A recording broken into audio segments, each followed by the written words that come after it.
Previously on Alan Wake, Alice has been kidnapped. Alan, please help me. Alice? You'll do exactly what I say if you ever want to see your wife again. I can't tell anyone except my agent Barry. Damn it, Barry, they'll kill her! You're my best friend, and I'm worried that you're not right in the head. The ransom is a manuscript I supposedly wrote that's coming true before my eyes. It happened just the way it was on that page. So dark. I have found only a few scattered pages. I want the entire manuscript. The deadline is in 2 days. I found Mr. Wake's pages. Good girl. How the hell did she get her hands on the manuscript anyway? I don't know. She's resourceful. I told you you were too hard on her. Listen, I found out all sorts of interesting stuff while I was digging around. Yeah. Mr. Wake, it's Sheriff Breaker. We have an FBI agent here, Agent Nightingale. FBI? He's anxious to see you. You'd better come to the station. Okay, I'll be right over, Sheriff. Let's make this quick, huh? Help you folks? Name's Randolph. I'm the manager. We're looking for Rose. Works as a waitress down at the diner.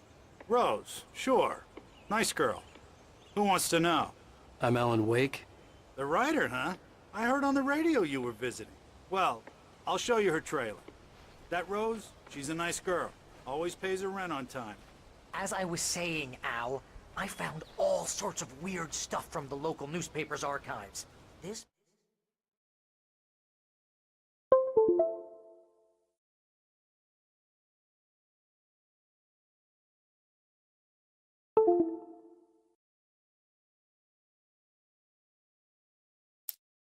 place is crazy.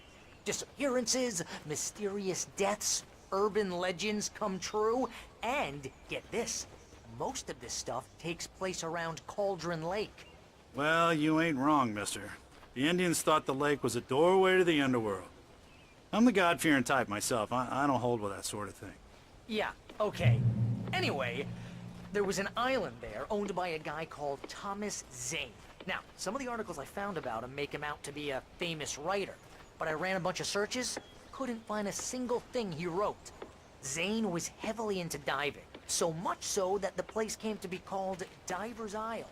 But the volcano under the lake erupted in 1970, and Zane went down with the island. Yeah, how about that? It was there in the morning, as if it had fallen from the sky. But it would take a tornado to lift something like that. We're damn lucky it didn't crush any of the trailers.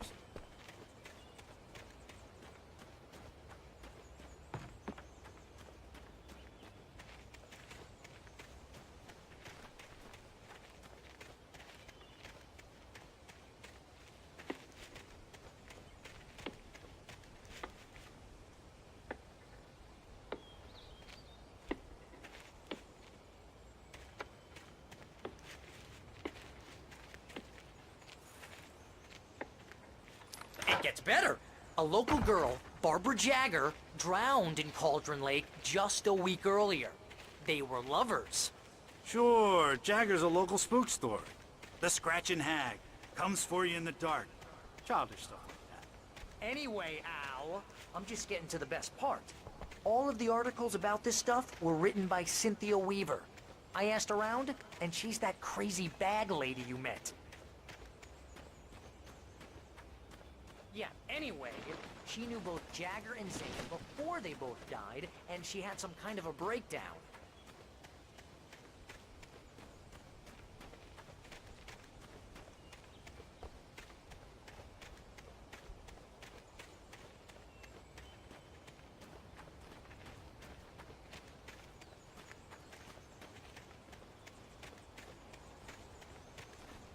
Well, mister, this here's Rose's trailer.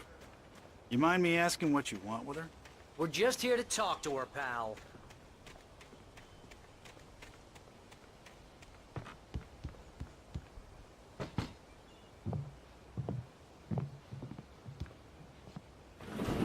Welcome to... Oh dear. Mr. Wake. I'm so glad you're here.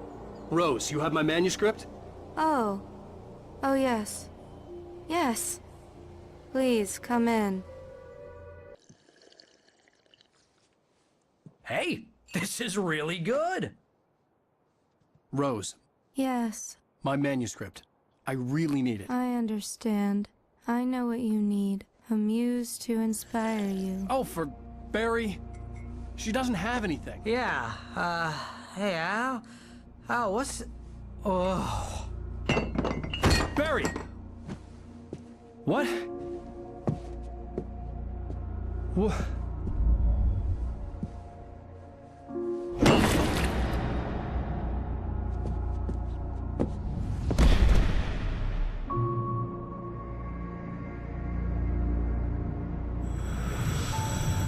It's coming for you, hiding in my barber's skin. I'm too weak to stop it. You must turn the lights on. I promised I'd come visit you and your lovely wife.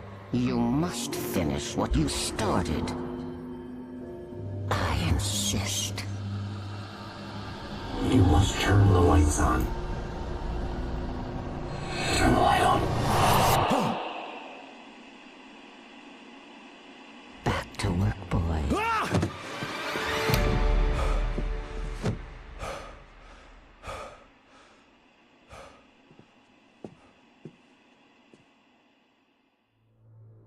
I felt nauseous, hungover. Only anger kept me going. I can't tell reality from dream anymore, but it seems I have an imaginary editor to help me. She's an old woman in a funeral dress. I call her Barbara Jagger. She's very strict. I'm writing faster and faster. My manuscript is being heavily revised. The edits are getting very aggressive, and each day there's less of me and more of her. I hate it, but I know she's right. She promises me I can save Alice this way. She knows more of this than I do. About the complex incantation I'm attempting. About this place. She's worked with another writer under similar circumstances, Thomas Zane. The genre of the story seems to be shifting. It's turning into a horror story. I'm getting close. I can feel it.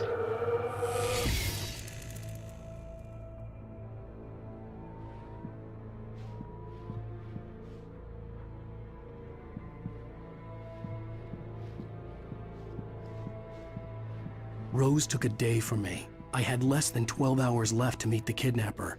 All I could do was get Barry into the car, work something out once I got on the road. Welcome to the Oh Dear Diner. What can I get you today? Coffee? I couldn't work up much hate for Rose. Something had used her to get to me and left its mark. First refill is free. Milk and sugar on the counter there. Would you like to hear today's specials? Thank you. Have a nice day. My gun and flashlight were gone. I'd have... Mr. Randolph liked Rose. That little smile she had. How she was still sweet when life had tried so hard to make her bitter. It wasn't any of his business what she did in her trailer. But those strangers, the writer and his smart-ass sidekick, looked like trouble. And they'd been in there for hours, way past her normal bedtime. He reached for the phone and called the sheriff's station. To find a way to get Barry into the car as quickly as possible. There was no time to waste.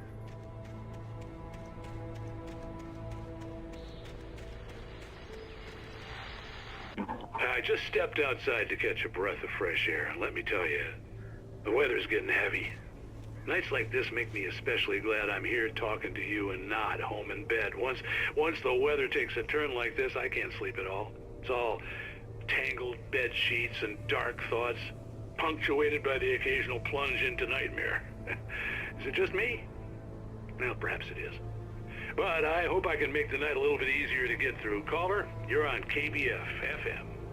Hey, Pat, it's Walt Snyder. What's on your mind, Walt? Well, I am the way you are, but, well, I can't sleep either, you know? I just been staring out the window here, trying to make sense of it all, but, I ain't been drinking either, you know, I just... Well, you sound like a man with a problem, Walt. Yeah, I had argument with Danny, and, then I got in trouble with the law, and, I'm just, well... I heard something like that, Walt. Yeah, well, Daddy's my best friend, and, they let me out on bail today.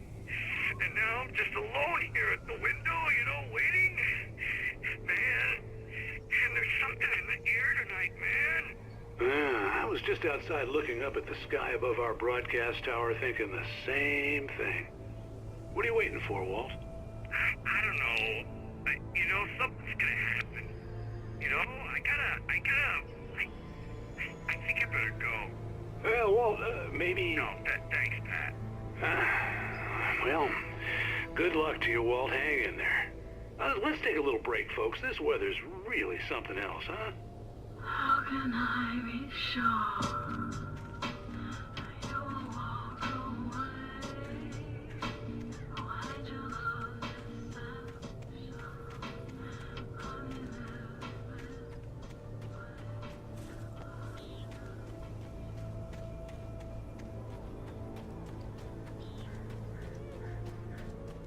Oh, you're gonna get it now. God knows what you've done to that poor girl. This is Agent Nightingale, FBI! Get him up, Hemingway! You're under arrest! You move a muscle, I'll unload right in your goddamn face! Stay right where you are, Spillane!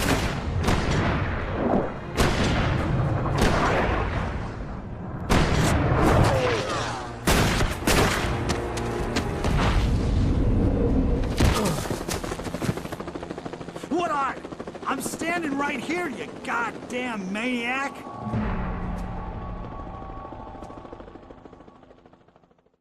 I hated to leave Barry behind, but there was no way I'd miss my appointment with the kidnapper. Give it up, Mr. Wake. Come on. Take it easy on him.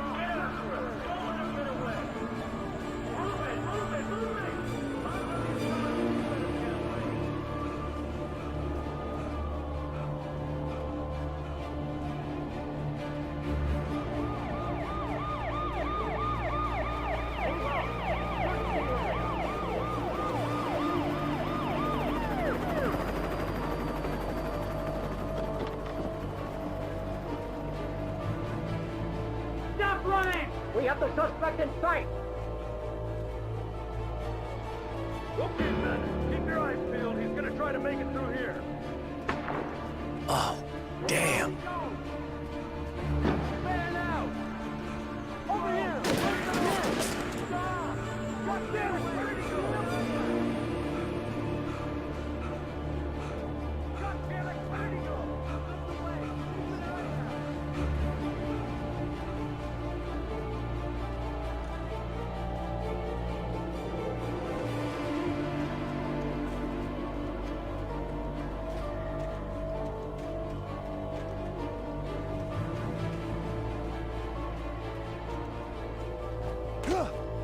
He's gone.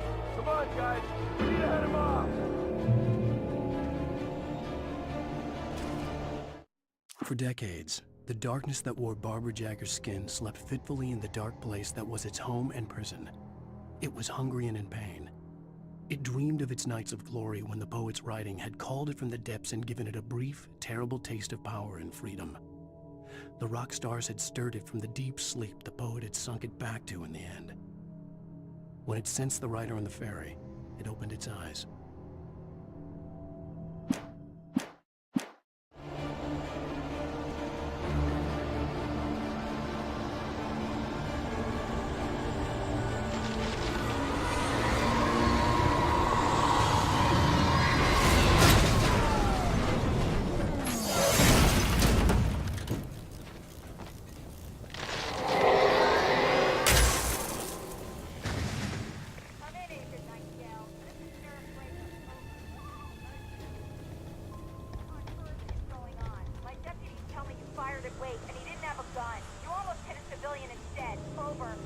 Sheriff, Wake's running. I'm giving chase. I don't have time for this. Well, make the time. You can't just go shooting at people in my town. Over. I'm a federal agent pursuing a fugitive. You want to discuss my methods, Sheriff? Make an appointment. Over. You stay right where you are, Agent Nightingale. I'm on my way. Out.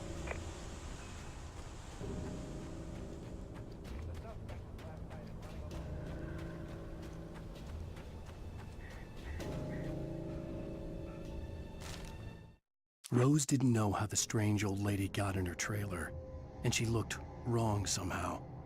The woman showed her teeth in an approximation of a smile and traced a finger down Rose's cheek. "Pretty girl," she said. Rose felt as if she was falling asleep, but her knees didn't buckle. The crone spoke in a whisper, her words ice cold and dark in Rose's ear.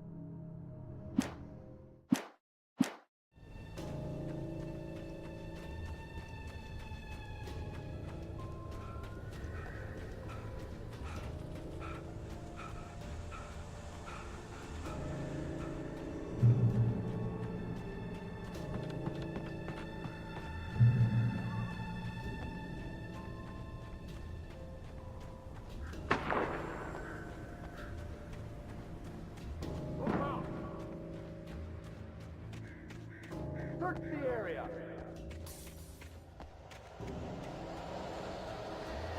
Stay sharp. This way. Over here. Hey, who's that? Come on, here's that. Oh no!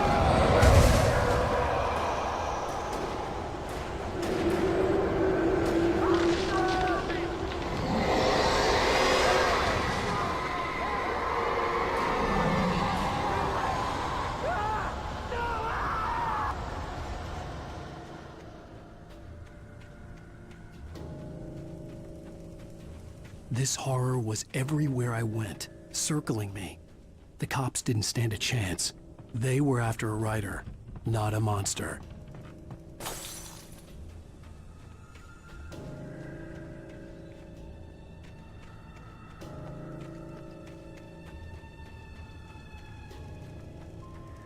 Sheriff Breaker, this is Agent Nightingale. I've lost contact with person men you assigned to me.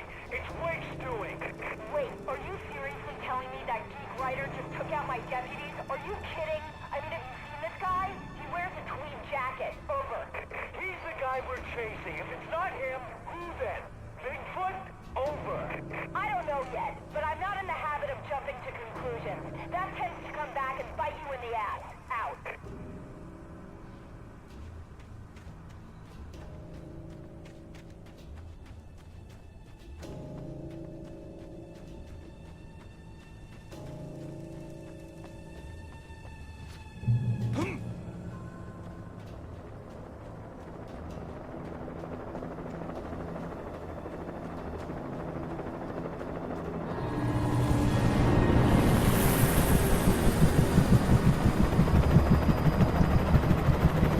You on the ground. Hold it right there.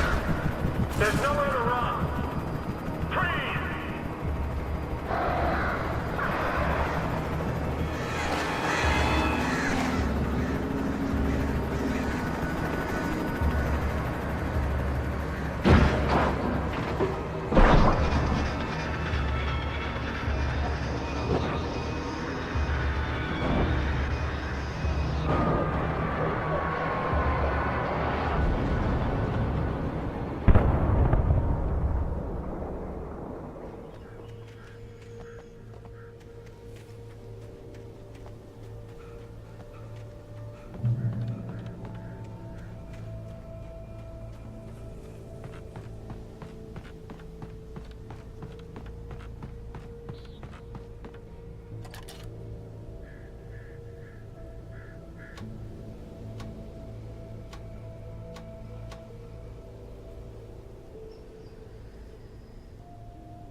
This is James. Mulligan, Thornton, come in. Over.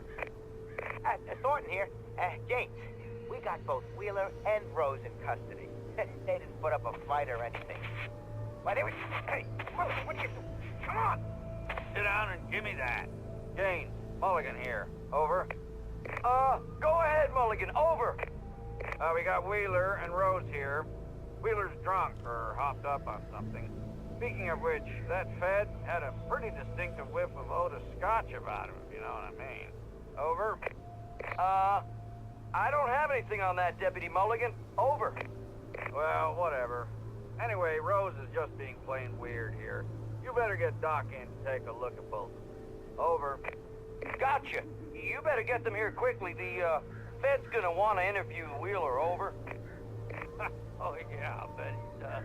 Looks like they have a lot in common. Mulligan out.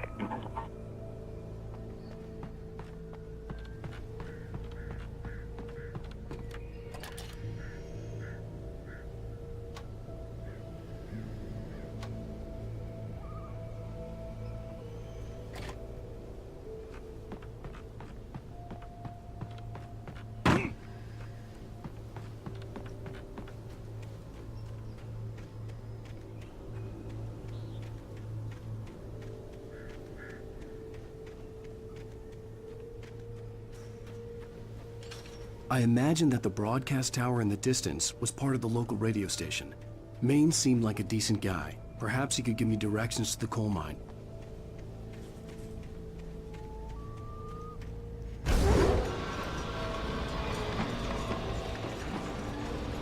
Unnatural shadows clung to the gate.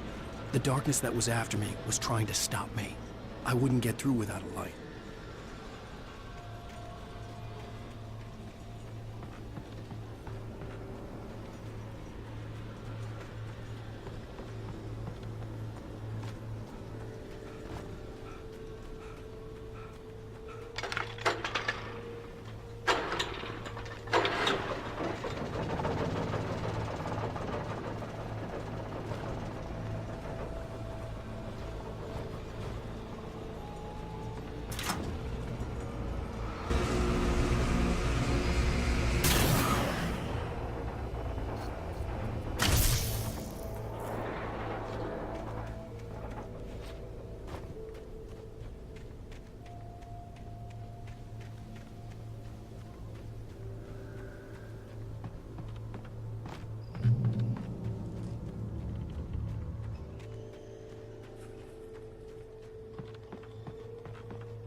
It took me a moment to recognize the flashbang grenades.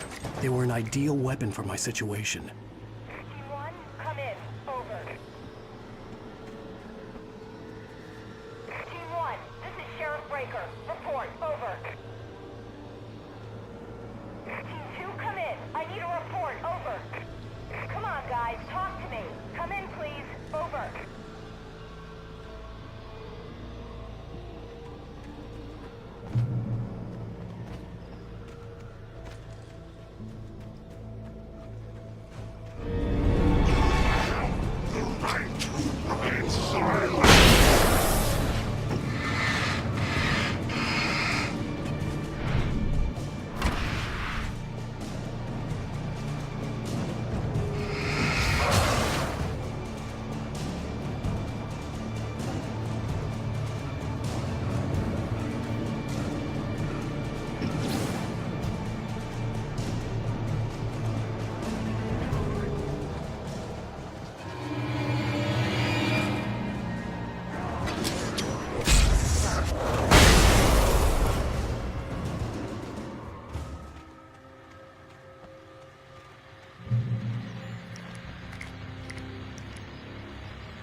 And here's another call. You're on KBF-FM with Pat Maine. It's Milt Peabody, Pat. What's on your mind, Milt? Well, I live near the trailer park, Pat, and there's a big ruckus going on over there. Well, that's just up the road from me, too. What's going on, do you know? I don't know, but there's a bunch of police cars there, lots of sirens, a helicopter buzzing around, and I think I heard some gunshots. Gunshots? Yes, sir, like from a pistol. So can you find out what's going on? Because it's just next door and they're popping off guns there. They're still shooting?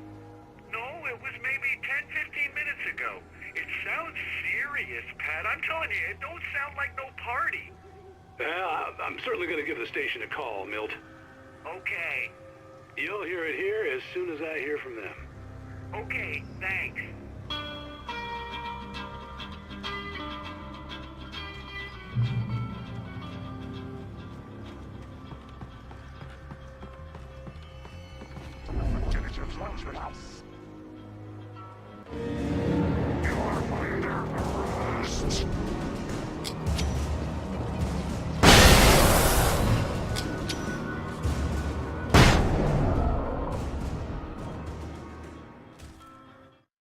Touched by the dark presence, Rose was lost in a dreamland where everything was drawn in black and gray crayons.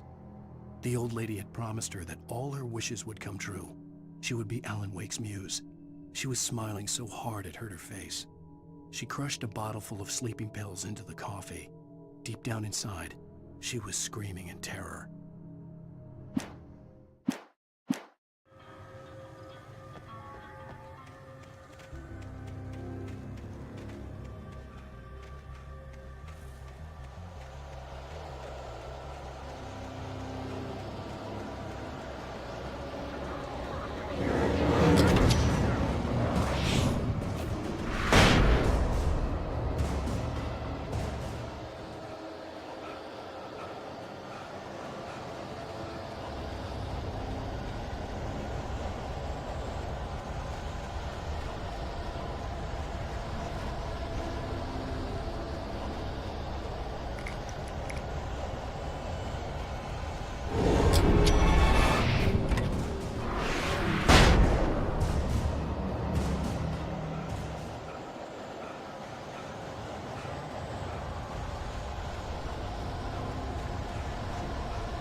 I hope Maine could lend me a car to get to the coal mine.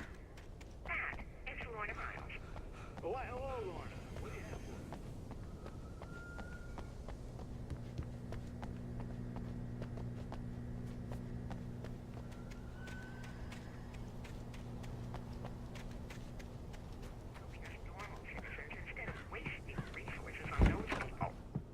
Well, Let the trash sort themselves out. I'm sorry, but my granddaddy settled in Bright Falls in 1911.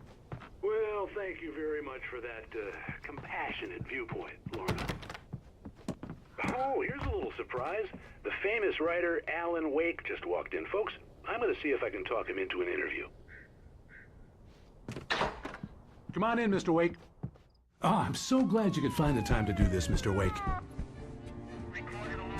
Nowhere to run now, Dan Brown. You back away from me. Don't hurt it. Whoa. Everyone calm down. Put the gun down. We're all friends here, right? Cool your jets, Nightingale. We got him.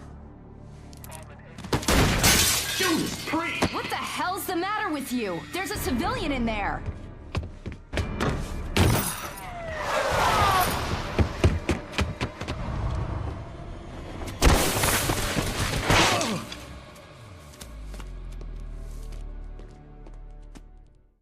I'll get you yet, even if it kills me, you hear me? You hear me, H.P. Lovecraft? I had fallen off so many cliffs it was ridiculous. That's what you get for naming a book The Sudden Stop. It was probably good I hadn't had the chance to tell Maine where I was going. I'd have to lose the cops and find my own way to the mine.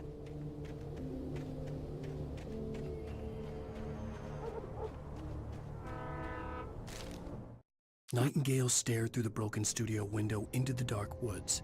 He turned around, started to walk out, but Maine grabbed his arm. "Young man, you almost shot me. You don't shoot off rounds at people like that. What's the matter with you?" Nightingale shook his arm free, marched out. His cheeks burned with rage and humiliation.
Danny had stepped out, but what stumbled back in was something else. Something alien.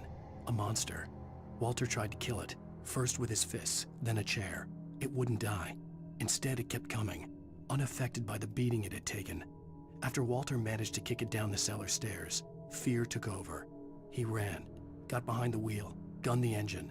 The booze wouldn't make him forget, but he knew he had to try.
No sensible reason for the power plant to work against all four. It was almost as if they'd been left for someone like me to use.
The bulldozer's engine roared to life. Mud and rocks flew as it fought for traction. It crashed the concrete wall and landed heavily in the yard. If it were an animal, it would have shaken its head after the impact, fixed its eyes on me, and charged. Of course, it had no head, nor eyes. Shadows crawled on its form, twisting it into a monster. Then, it came for me.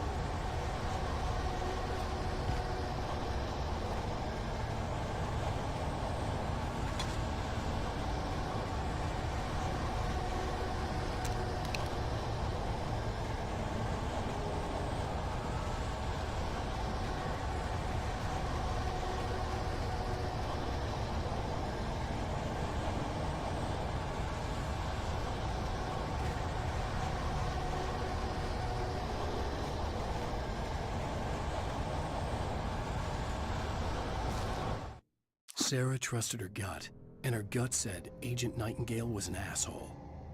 He felt wrong, and it wasn't just the smell of stale booze. It was in the way he flashed his badge, pulled rank, the look in his eyes when he wanted answers. Where was Alan Wake? What was this about an accident? Where was his wife?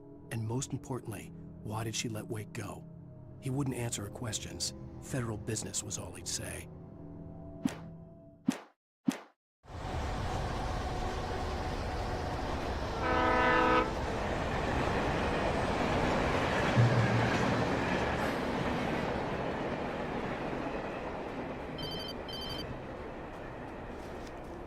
Hello?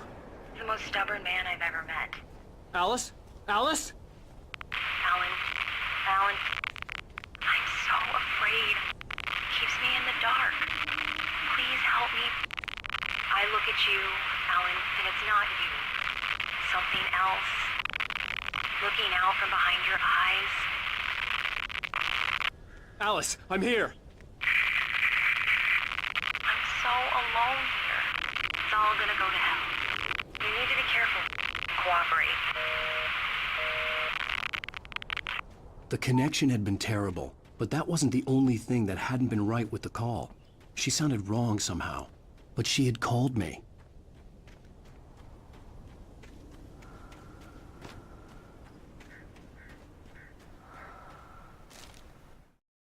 The pipe wrenched itself loose from the bridge's steel framework. Wrapped in darkness, it floated in midair, twitching. For a moment, I didn't understand what I was looking at. The heavy object lurched at me with impossible force. I threw myself out of the way, but just barely. When I turned my flashlight on it, it shook in a dark rage before it flew at me again.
I could see a railway bridge up ahead, and a warehouse of some sort on the opposite shore.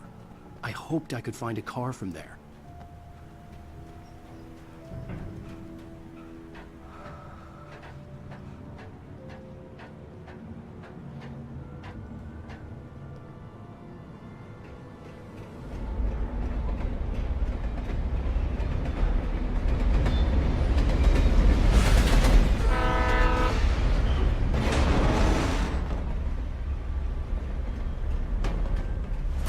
darkness that was pursuing me was growing stronger, and it was taking over everything in its path.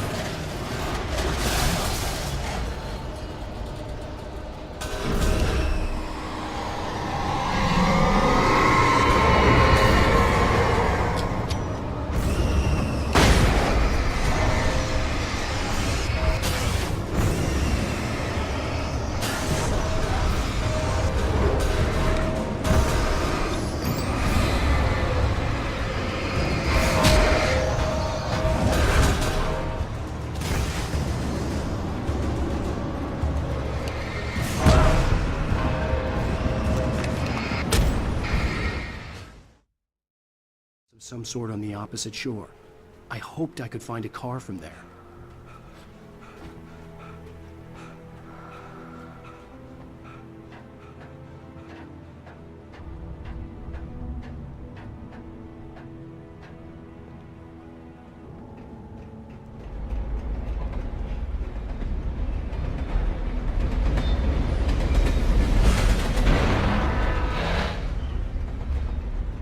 The darkness that was pursuing me was growing stronger, and it was taking over everything in its path.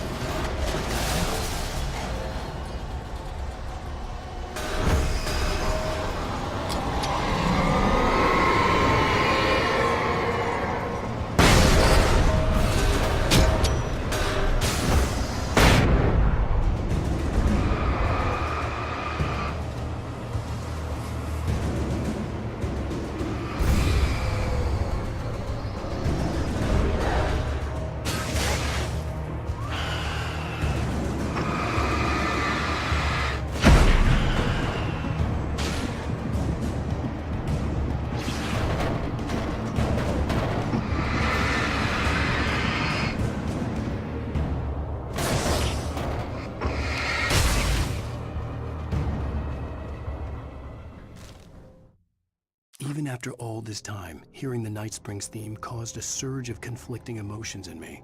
It'd been my first real writing gig. Barry had known a guy who knew a guy, and suddenly I'd been a semi-regular writer on the show. I'd always been ashamed of the job. Felt it was trash. I'd wanted to be an artist, a novelist. I'd been naive back then. It had taken a long time to learn to be proud of the work.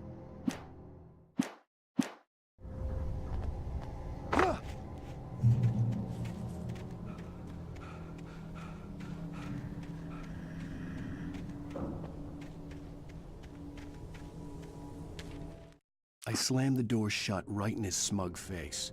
He pleaded for me to open the door. True to form, the asshole actually thought I would obey. I had no sympathy left, no guilt either, not for him. I took a moment to savor the scream.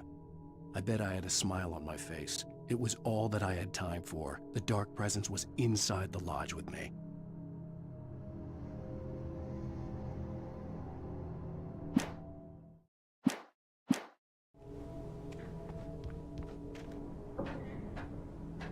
As a teenager, just starting to get interested in writing, Stephen King had been a source of inspiration to me. I thought about all the inanimate objects that had come to life in his books. No one is safe in a good horror story. Certainly not the protagonist. That's what makes them fun. This was anything but. The darkness could possess anything, and it was getting closer.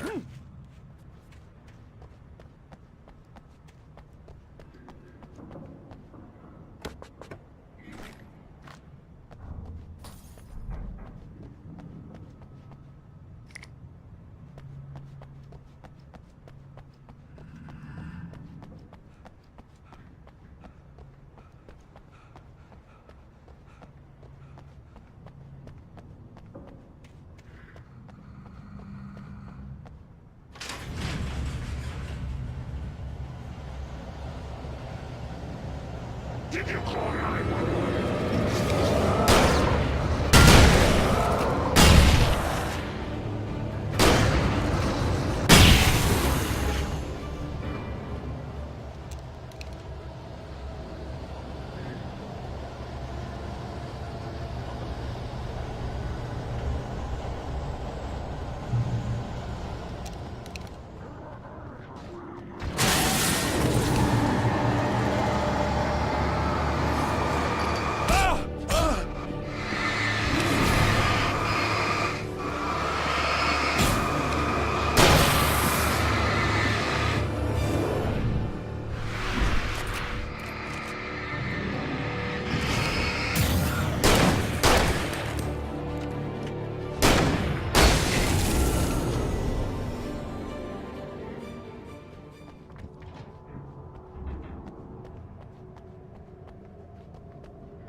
take the facts of our existence for granted, unaware that they are merely a thin veneer of desperate self-delusion covering a vast cosmos of madness and horror. All too often, the stars are right in Night Springs. Tonight's episode, a family occasion. Journalist Alvin Derleth's trip to study the local customs of an insular community in Night Springs has been less than successful. Until tonight. Well, I'm glad you changed your minds about this. Ancient customs, local mythology. My editor loves this kind of stuff. Well, Mr. Derleth, we don't want to feel like we're on exhibition. But you have demonstrated the seriousness of your intent. Oh, I am serious. Really, just do your thing. I'll stay out of your way and observe. Actually, I thought you could assist us. I'm afraid we are a man short. It would provide you with an intimate perspective. Could I really? Of course, Mr. Derleth. Well, I guess that's the least what would I have to do? Oh, here. Let me show you with a kiss.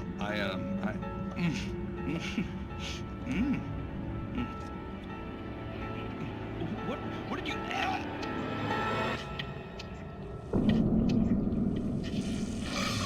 Oh, Mr. Derleth, you have well pleased Nixie Perka, the dweller in flesh.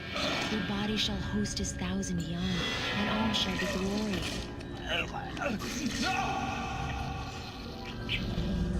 Shh, darling, be calm. Shh. Alvin Derleth learned a harsh lesson.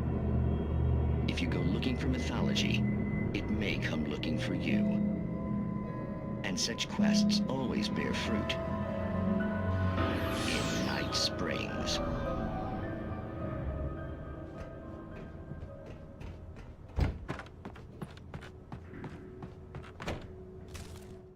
The darkness surged towards me, sucking everything loose from the ground into its depths, tugging at my clothes. I saw the flare the kidnapper had dropped and threw myself towards it just as I felt my feet leave the ground. The darkness embraced me with the force of a tornado. Somehow I managed to light the flare. The darkness roared and cast me away. I fell toward the dark waters of the lake far below.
had never been this glad to see the sunrise. I had a couple of hours to get to the coal mine.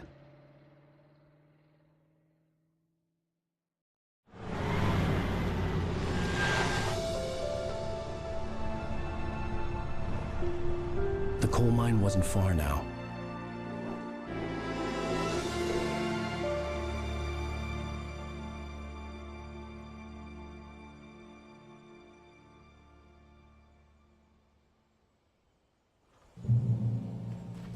Today, I would meet the kidnapper, and he would give me Alice. I wouldn't give him any other choice. A drowning man will clutch at a straw.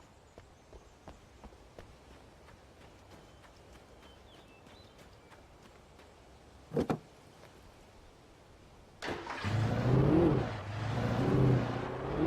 by little, without realizing it, I'd come to believe that the story in the manuscript was coming true. The current of its narrative had taken me deeper and deeper into dark waters. Alice had been taken from me. Barry was probably in jail. I was a fugitive from the FBI. The whole world taken over by the dark presence was trying to destroy me. It all felt real, but it matched a textbook case of insanity.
This is Pat Maine, and you're listening to KBF-FM. Folks, I want to apologize for kind of abandoning you to that looping music track last night, but I was detained. You see, I encountered a big-shot G-man with an itchy trigger finger who could use a lesson in manners and a boot in the ass, not necessarily in that order either. Now, folks, I know I'm not being very informative here, and I apologize for that. I really should just keep quiet, but I'm just so peeved right now, because some people just shouldn't be carrying badges. And I'm just glad that our Sheriff Breaker was there to straighten things out. And if someone I met last night is listening, let me just say, I'm sorry if my mouth got you in trouble. I'm pretty sure you're not the bad guy here. Godspeed, son. I hope you know what you're doing. Now, on a lighter note, I'll be talking to Dr. Nelson all morning. But first, a little music.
Welcome back to KBF FM. Hope you enjoyed that tune. Now, Doc, you were talking about life and finding that special someone, that soulmate. Well, you were talking about that. I was saying I don't buy it. Oh, see, to me, that's strange, because I always pegged you as a hopeless romantic. You got me there, Pat. But I think love's where you look for it. And you need to do a lot of looking, sure. But the idea that there's that one special person out there for you, and if you miss that chance, it's gone forever, and you're forever incomplete. I mean, isn't that depressing? Or, heck, childish even? Hey, there's plenty of fish in the sea. And apparently a fisherman has a fishing analogy for everything, but what you're saying, isn't that a little harsh? Well, no. What I am saying is that your potential for finding that connection isn't limited to what's essentially a chance encounter. How is that harsh? Yeah, well, I guess that's a nice thought, but let me say something personal here. Okay. Now, well, I don't disagree with you exactly, but I can't really fit that together with what I feel, what I felt for someone, because she was the one. She was. And I let her drift away from me. Maybe I didn't put in the work, I don't know, but, well, since then, and it was a long time ago, but since then, there hasn't been anyone, not like her. And I'm not saying I dwell on her or haven't moved on. I like my life. I'm not living in the past, but I do miss the way she completed me. You can't argue with the heart, Pat. I'm sorry, folks. I had kind of a scary experience last night, and let's just say it's shaken a few things loose.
For Mott, spying on the writer on the ferry had been a disappointment.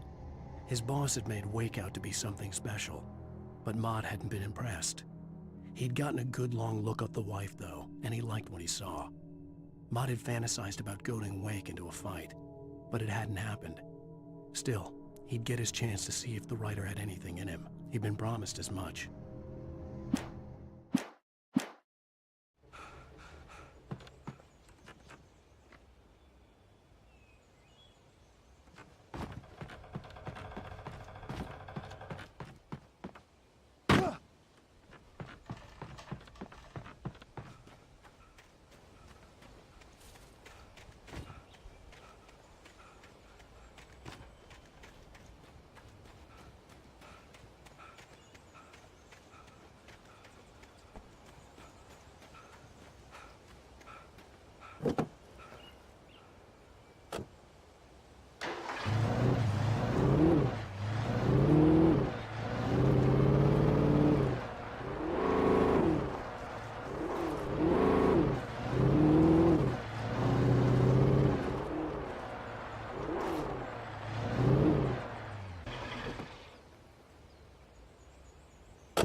I was early. I was supposed to meet the kidnapper at noon in the main building. The coal mine was quiet. It was a museum now.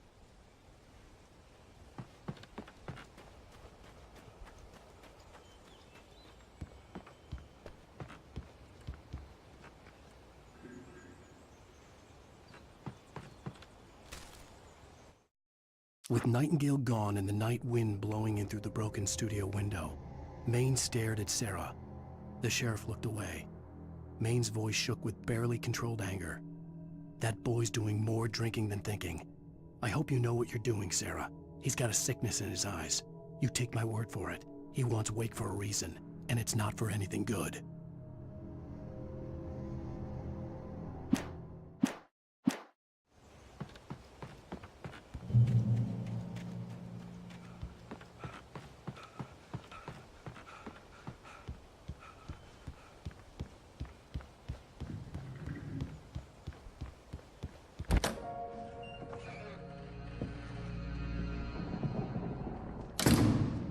I didn't want to go outside. Cops had to be looking for me. The noon sun turned the place into a sauna. The day dragged on. Different scenarios ran through my mind. Ways of how I'd torture the kidnapper to get Alice back. Or the different horrible things he could have done to her. I imagined her dead. I had no way of knowing she was still alive. It was killing me. I was running on blind hope. It was all a waste of time. The bastard never showed up.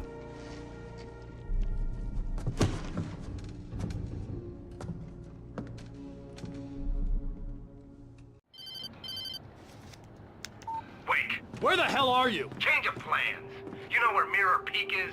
It's a big mountain north of where you are. You follow the path from the mine, you can't miss it. There's a lookout point there. I'll be waiting.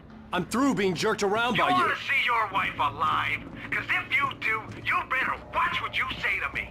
Do we understand each other? I want to talk to Alice.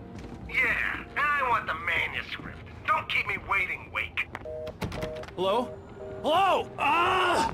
I'm gonna kill him! I had to get to Mirror Peak.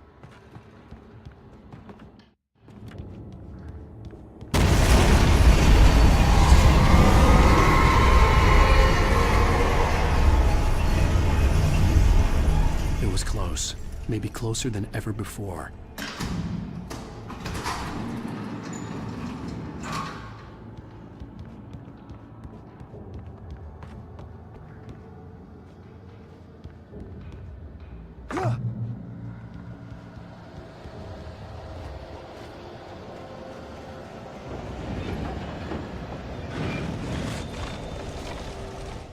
When Thomas Zane fell for Barbara Jagger, it happened fast. She was young, vibrant, and beautiful, full of life. He had never been a very happy man, and without any seeming effort, she had changed all that. Zane felt good for the first time in his life. Everything she did was another piece of a jigsaw puzzle he hadn't even known he'd been missing. And best of all, she made the words flow, strong and sharp. She was his muse.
The only way to reach the hillside ahead was to go through the building. I had to find a way to avoid electrocution.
Some of the Taken retained echoes of their former selves, but these were just the nerve twitches of a dead thing. Nothing remained but a shell covered and filled with darkness. In most cases, these puppets were enough for the purposes of the Dark Presence. But for anything more elaborate, as with the writer, it was different. It needed his mind. And so rather than taking him over completely, it merely touched him.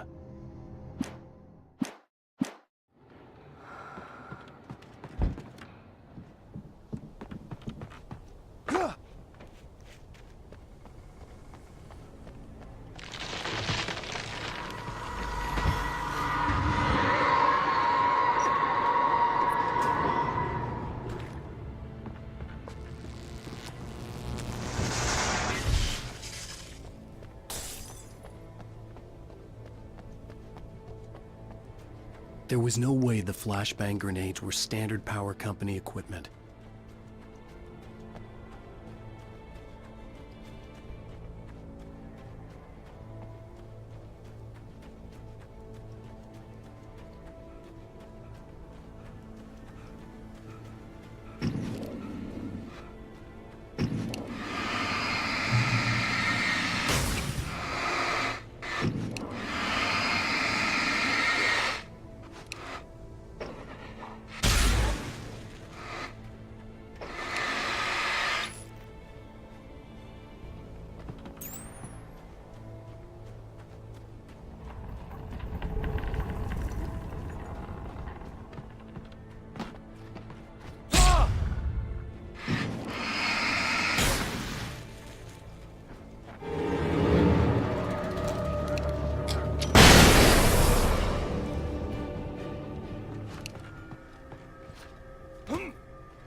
I stared through the bars of the jail cell. Barry stood behind me, swaying on his feet, looking as ill as I felt. Agent Nightingale stood on the other side of the bars with Sheriff Breaker. Nightingale had a stack of manuscript pages in his hand. He seemed unhinged as he gloated. "Well, I've got you now, Raymond Chandler. It's all here. All the evidence, including conspiracy to murder a federal agent."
I had no real plan.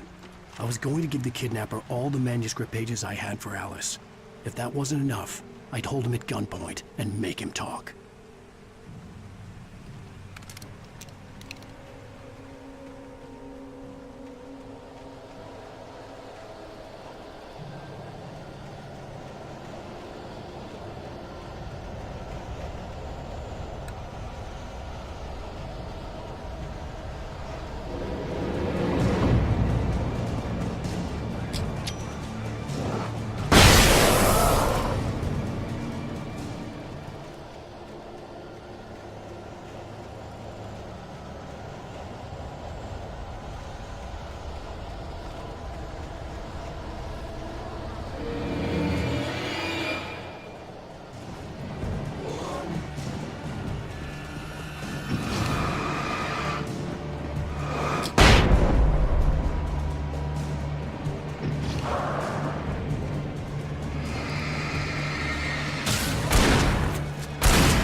dark presence was moving ahead of me in the same direction I was going. A cold feeling settled itself in the pit of my stomach.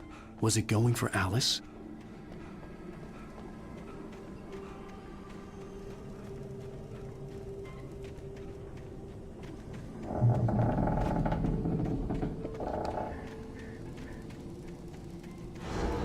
The graveyard shift may cause cancer.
I lifted the page in front of my eyes and read it. In it, I lifted the page in front of my eyes and read it. In it, I lifted the page in front of my eyes and read it. In it, I lifted the page in front of my eyes and read it. In it, I lifted the page in front of my eyes and read it. In it, I lifted the page in front of my eyes and read it.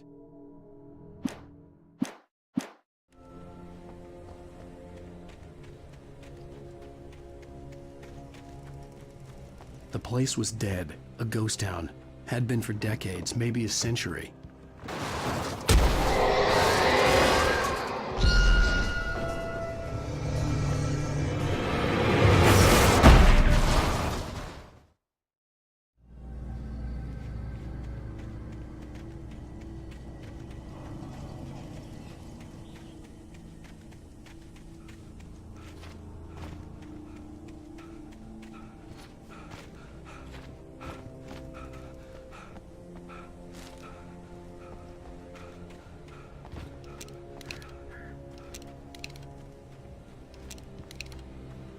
The place was dead, a ghost town.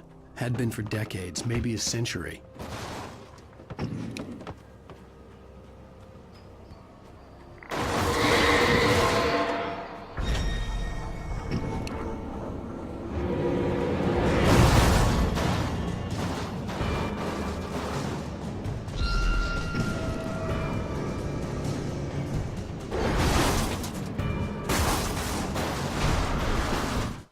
Things were never as simple in real life as in fiction. I had lost count of the times I had wished there'd be a clear reason for my writer's block. Something to fight, something to lash out on. There wasn't. I was filled with doubt. I was nothing like the hero in my books. Alex Casey had gone through his life with single-minded determination, never wavering from his goal. Even now, I was angry at myself, angry at Alice, angry at Barry. I was fumbling and I had no plan.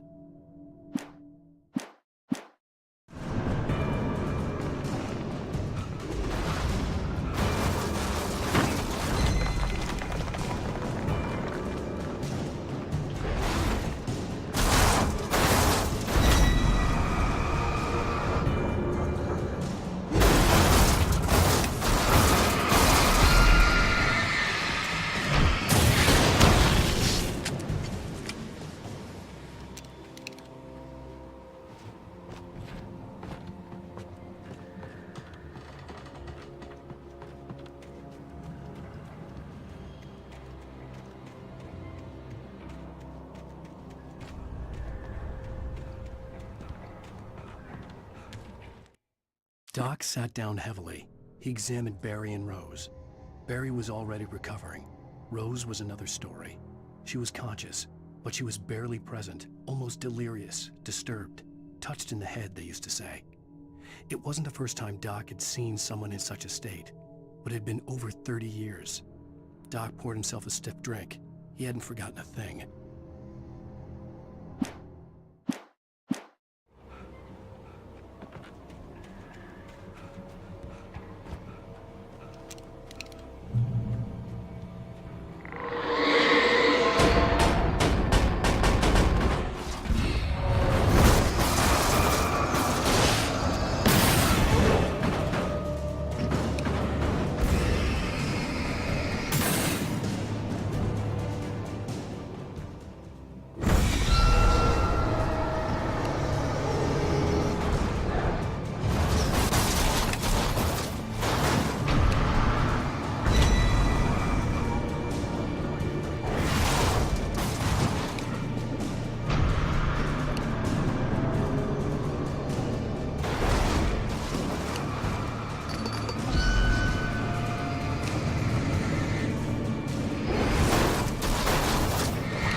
Anything outside of writing is a struggle.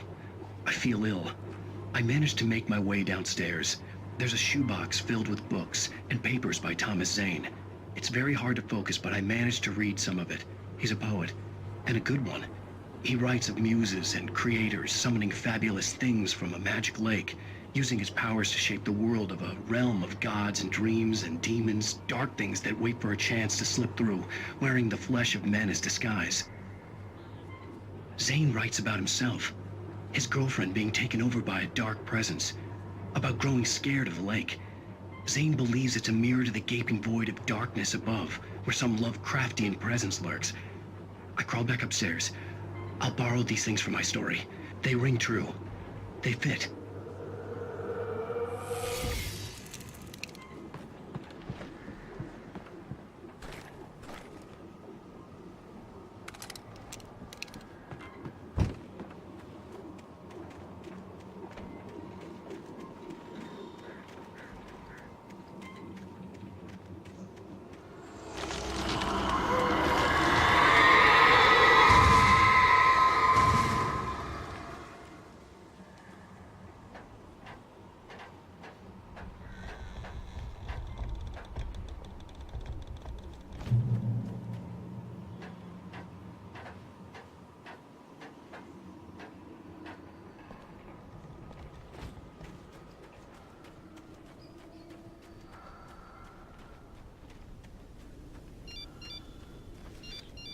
The kidnapper had sent me a text.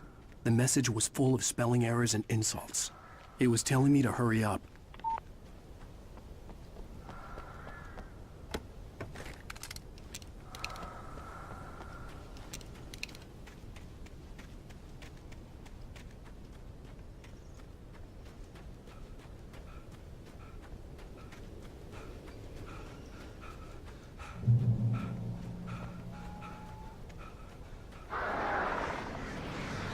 Birds.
Without warning, the headache stabbed at my brain.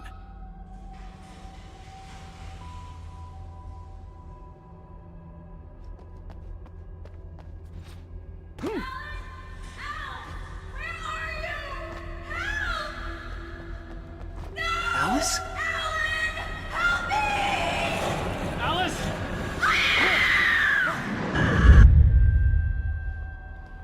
I'm losing it. I gotta get out of here.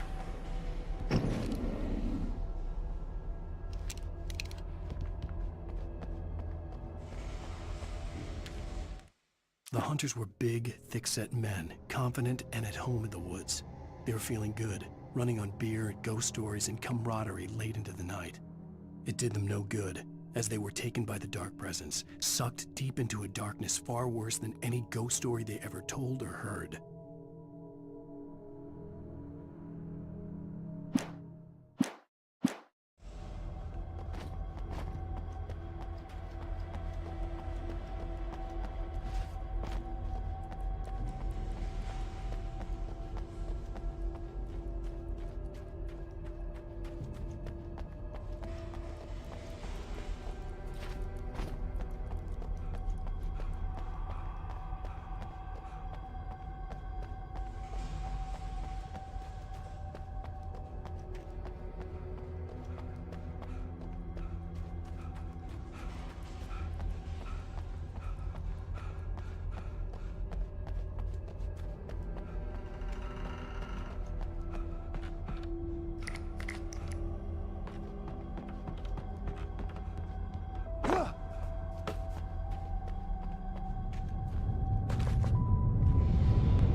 have to make my way up this mine shaft in order to go on. Maybe the machinery could help me with that.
Oh, great. Another cable car.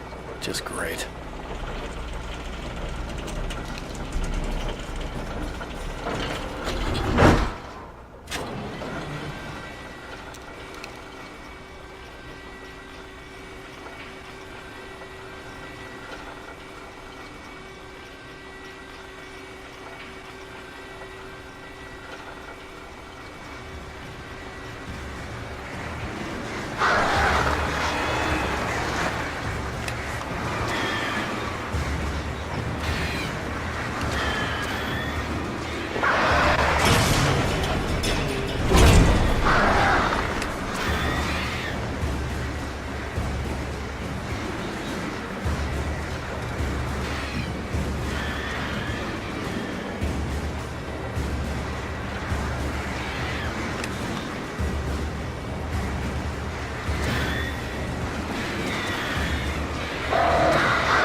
Mott had checked all of Stucky's rental cabins.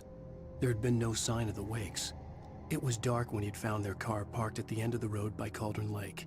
It made no sense. They must have taken a wrong turn, but there was no sign of them, and the car had been there for hours already. Frustrated, Mott stood on the rotten ruin of the footbridge that had once led to Diver's Isle before it sank beneath the waves years ago. The boss wouldn't be happy.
I could see Cauldron Lake. I thought I could make out the spot where the island and the cabin had been. There was a light near it. It had to be a boat.